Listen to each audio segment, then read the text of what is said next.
নমস্কার, মিঠুস ডায়েরিতে আপনাদের সকলকে ওয়েলকাম। আজ অনেক দিন পরে আবার দেখুন চলে এসেছি দেশি মুরগির একদম সিম্পল রেসিপি বানিয়ে আপনাদের দেখাবো। আর এই দেশি মুরগি দেখুন, এই যে দেশি মোরগ, আমি ছেলে মেয়েকে নিয়ে ঘুরতে গেছিলাম, সেখান থেকেই কিনে নিয়ে এসেছি একদম গ্রাম থেকে। আর এই দেশি মুরগির মাংস কিন্তু যেমন খুশি তেমন রান্নাই কিন্তু দুর্দান্ত স্বাদ লাগে। মানে যারা এটা পছন্দ করেন মুরগির মাংস, তারা কিন্তু দেশি মুরগির মাংস দুর্দান্ত পছন্দ করেন, ভালো লাগে। আর আমি দেখুন একদম সিম্পলভাবে এই দেশি মুরগির মাংসটা রান্না করব। এখানে দুটো মোরগ আছে, কিন্তু ছোট ছোট, তাই এতে কিন্তু সিদ্ধ হতেও টাইম লাগবে না, খুব তাড়াতাড়ি হয়ে যাবে। তো চলুন রেসিপিটা শুরু করি। আমি এখানে সর্ষের তেলে রান্না করব। দেখুন কড়াইতে আমি তেল দিয়ে দিয়েছি, তেলের মধ্যে আমি একটুখানি হলুদ দিয়ে আলুটা আগে ভেজে তুলে নেব।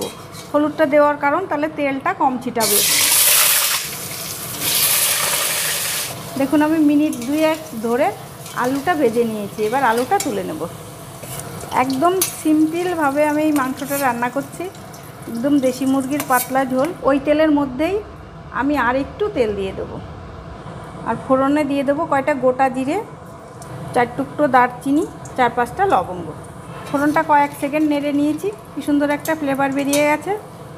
এবার আমি বড় বড় দুটো পেঁয়াজ কুচি কুচি করে কেটে রেখেছিলাম, সেটা দিয়ে দেবো। এইভাবে দেশি মোরগ রান্না করলে কিন্তু দুর্দান্ত লাগে, তাই আপনারা স্কিপ না করে পুরো ভিডিওটা দেখবেন। পেঁয়াজের কি সুন্দর একটা কালার এসে গেছে, আমি পেঁয়াজটা একটু ভেজে নিয়েছি 2-3 মিনিট মতো ধরে। এবার আমি মিক্সচারে দেখুন একটা পেস্ট বানিয়ে নিয়েছি, আদা, রসুন আর একটু কাঁচা পাকা লঙ্কা, একটু শুকনো লঙ্কা, ঝালটা যে যেমন পছন্দ করেন সেই অনুযায়ী দেবেন। আর সামান্য একদম ফোড়নের মতো একটু জিরে দিয়ে আমি একটা পেস্ট বানিয়ে নিয়েছি। এবার আমি পেস্টটা দিয়ে দেবো। এখন আমি বাটিটা ধুয়ে একটু জল দিয়ে দিলাম। এবার এর মধ্যে আমি আন্দাজ মতো লবণ আর হলুদটাও দিয়ে দেবো, কালারের জন্য পরিমাণ মতো হলুদ।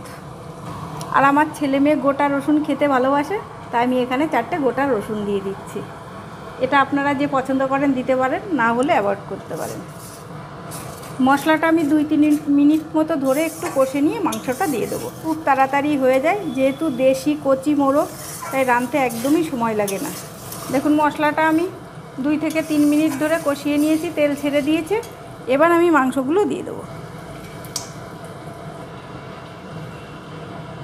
এবার আমি এইভাবে মাংসটা কষে নেব 10-15 মিনিট ধরে, মাংসটা তেল ছাড়া পর্যন্ত এইভাবে কষে নেব।